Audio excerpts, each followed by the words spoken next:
আসসালামু আলাইকুম ওরহমতুল্লাহ। প্রিয় মুসলিম মিল্লাত, আসুন জেনে নেই পবিত্রতা হাসিল করার উপায়।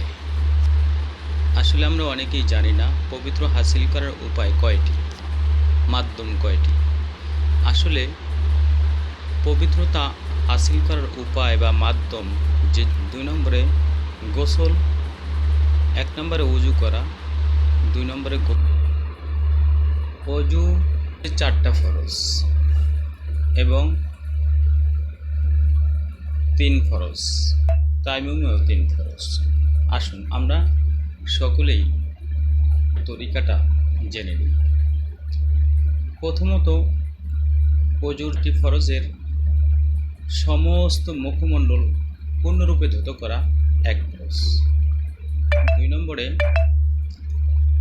দোনো হাতের কোণ পূর্ণরূপে ধৌত করা 2 ফরজ। 3 নম্বরে মাথার 4 ভাগের 1 ভাগ মাসে করা 3 ফরজ। 4 নম্বরে দোনো পায়ের টাকনু সহ পূর্ণরূপে ধৌত করা, এই 4টি ফরজ অজুতে। আসুন এবার আমরা জেনে নেব গোসলের 3টি ফরজ কী কী। 1 নম্বরে গড়গড়ার সহিত কুলি করা, 2 নম্বরে নাকের নরম জায়গায় পানি পৌঁছানো, 3 নম্বরে সমস্ত শরীর পূর্ণরূপে ধৌত করা। এই 3টি ফরজ আদায় না হলে গোসল ফরজ আদায় হবে না। আসুন এবার জেনে নেব তায়াম্মুম কেন করতে হয় এবং তায়াম্মুমের ফরজ কী কী।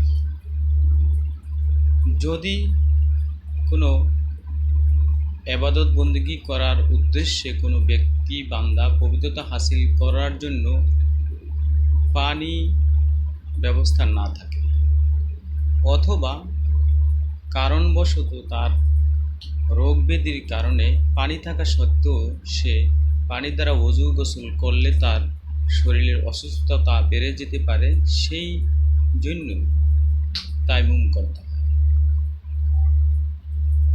1 নম্বরে তায়াম্মুমের নিয়ত করা, 2 নম্বরে সমস্ত মুখমণ্ডল মাসে করা, 3 নম্বরে 2 হাতের কোণ সহ মাসে করা। এই তায়াম্মুমে মোট 3 ফরজ। আমরা ওযু গোসলের ফরজগুলা ঠিকভাবে আদায় করব এবং জানার জন্য সকলেই চেষ্টা করব।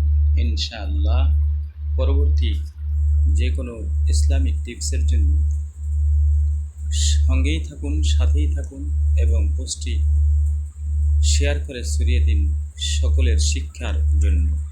ভালো থাকবেন সবাই। আল্লাহ হাফেজ।